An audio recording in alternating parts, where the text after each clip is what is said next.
What up, guys? Welcome back to another episode of JAWS. I am Jason. I'm Ashley. And we are here to share some experience, strength, and hope. So today we want to talk about intimacy.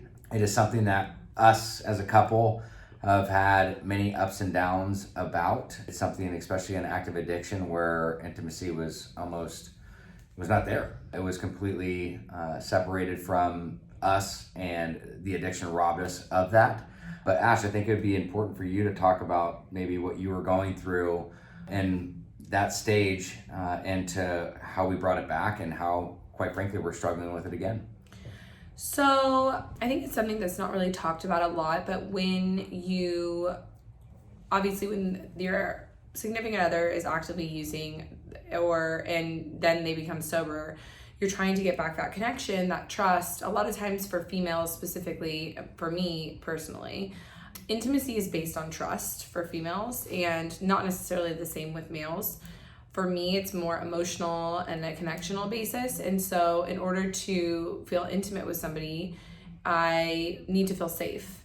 And I think that that's something that doesn't get spoken about a lot. And that's maybe why relationships a lot of times don't work out, is because when you guys are on the same page, or if someone's actively using and then you get that, there's resentments and everything else, it's hard for you guys to come together and be intimate, because a lot of times it is based off of trust and feeling safe and feeling comfortable in your own skin. And so that was something that I really struggled with when Jason first got sober, and it was really difficult for us for a long time, because the attraction obviously was always there, but it was that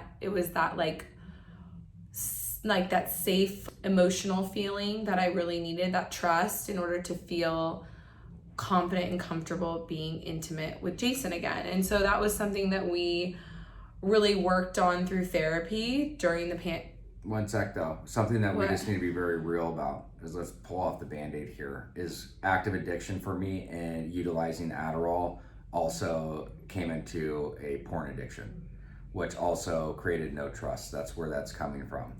And I think that is something that is really, really important to talk about. Is I think a lot of people struggle with porn. And that is something that really drove a wedge between our relationship, because the intimacy wasn't there between her and I, so I found it somewhere else. And even though there was no physical connection, it still created this huge gap between us. And it was a way for me to escape. It was a way for me to get what I thought I was wanting, but ultimately it just drove us further and further apart.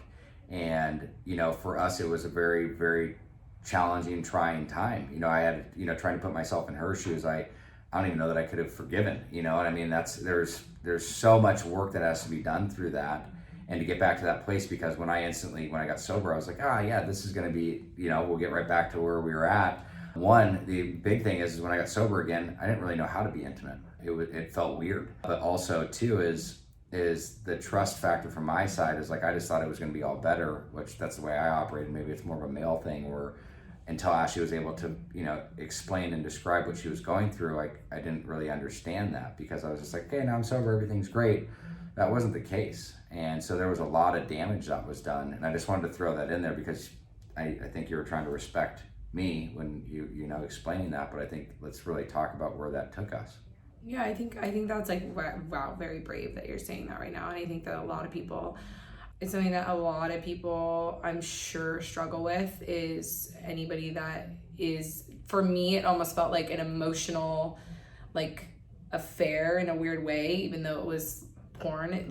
It's so robbing of people's relationships, and it's so common. And I think that it's something that needs to be talked about more, because it is something that can rob your relationship of happiness and joy and feeling, and for me feeling sexy and confident in my own skin is something that I already struggle with, because of the fact that I had an eating disorder in the past and my insecurities in life. So if,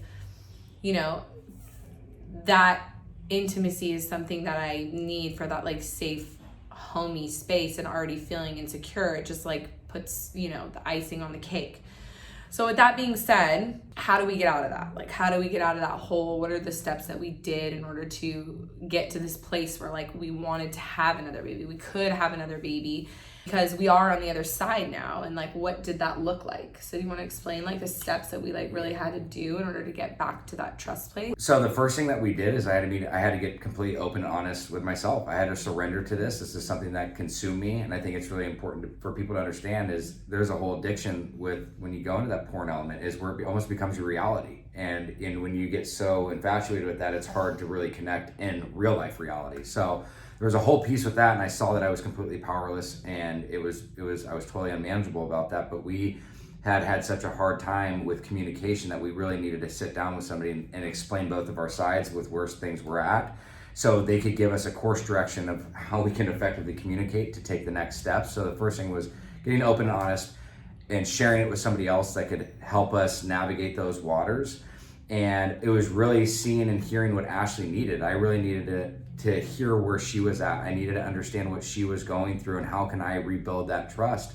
And it took a long time. I mean, first of all, it has to come with action, right? I had to take ownership and accountability for what I had done.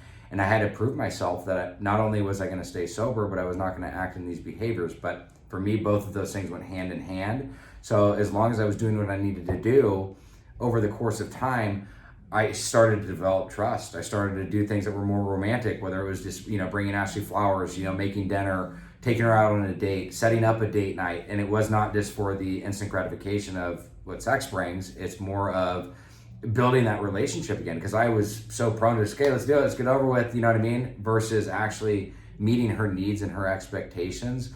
So I totally lost sight not only of myself, but what Ashley really needed and wanted. And so that was really the first starting point. And then I think the question is for you, when did the trust click back in to where you felt comfortable, confident, and wanted to be intimate again to get us to the place that we got to?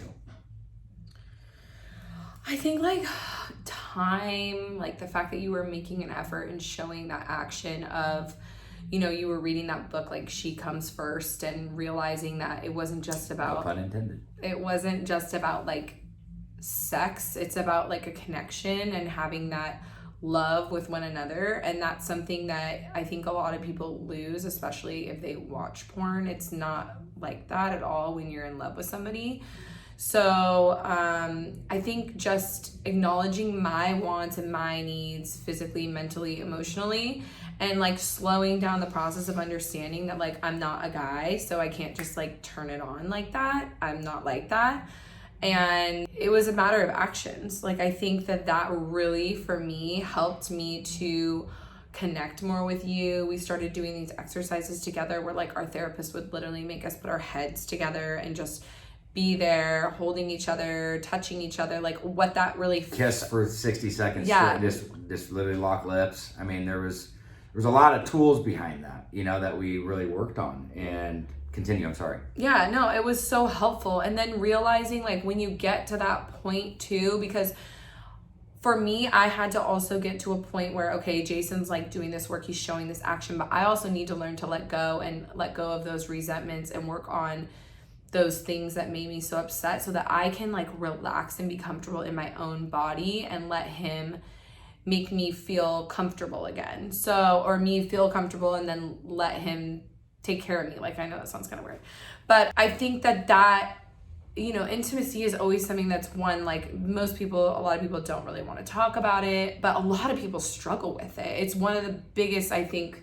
things that happens for people to get divorced is like they're not intimate, they're not having sex or whatever. And the intimacy is really something that plays like a key part, I think, in a relationship too, is because it's what keeps you guys like connected. It keeps you connected. I think it is. So it's, those, again, just to kind of give an overview of it is, we got open, we got honest. I did the work that needed to be done. I got sober, which was the first indicating step, took the action with that. We met with therapists for a year and worked on it. We're still seeing a therapist every Friday. We see her on a weekly basis. And for us, it was doing the necessary steps, taking direction and actually doing the work. But it got us to a really good place. So, we're able to look back and like, wow, that stuff did work. And, when we put forth those efforts, kudos to us. But on the flip side is now with Ashley being pregnant And, things on our end are going really good. Something that we are struggling with, again, is the intimacy. Is obviously I'm respectful and understanding of where she's at. She's creating a human inside of her. She's 8 months pregnant. But again, as I think for guys, I'll speak for us, is like there's also needs and stuff on our end that we feel need to be met to some degree. And I mean, maybe that sounds selfish or not, but I mean, even talking to our therapist, I think she agreed with what I was saying. No? Yeah, no. I definitely think you get a lot of your needs met. Yeah, but I'm saying though, there is this disconnect now where Yes. there's not a wedge between us because of some outside, influence or drugs or porn or things like that. But it's, as she's building this baby, her hormones are completely different. And she's not wanting to be so much bigger. And for me, like the snuggling, the cuddling, like the intimacy of like just the connection is so hard for me right now because I'm so hot all the time. And like, I don't want to be smothered because I just have this giant bowling ball. And I'm sure a lot of women out there are feeling the same way when they're pregnant. And it's so hard because I know that after I have the baby, like you really can't even have sex for like 6 weeks. And then you can. So that whole part, it's like I want to be as close to my husband as possible right now because I know in those 6 weeks I can't like do anything. So it's something that, I definitely am going to keep talking to the therapist about, but I thought it was really important for us to share that because I know intimacy plays a big part in a lot of people's relationships. And it's something that is not talked about is that in relationships with people that are struggling with addiction, it might be one of those things that is a make or break in a relationship or make or break in a marriage. And I think it's important to just be honest about it. Yeah, I mean, the two biggest things are finances and cheating. I mean, like two of the biggest things with divorces. Yeah. So I think it's something to talk about. It's really important. Look, this is something that we're encountering. We don't have insight to this right now. I mean, we can talk about how we work through the addiction component and the porn stuff, but this is a new challenge that we're facing. And so if you guys gone through this, are going through it, have any insight, direction, thoughts, questions, please leave them below. This is kind of what we're encountering right now. So we'll see where this goes. It's life is about problem solving, right? And once there's no more problems, there's not really much left to life. So that's kind of it's our new thing that we're facing. Again, quality problems, totally different than where we were at. But again, we're trying to figure out how to deal with this. So let us know. You have something to say? No, I was just gonna say like it's good that we're sharing all of this because I think it will help a lot of people. So yeah. So until next week, guys. Thanks. Let us know what you think. Like, comment, and make sure to subscribe. Have a good day. What up, guys? Thank you for watching another episode of JAWS Diaries. Hey, if you or a loved one is struggling and you guys need some direction, some insight, and you're just lost, please fill out the link below and we'd be happy to help.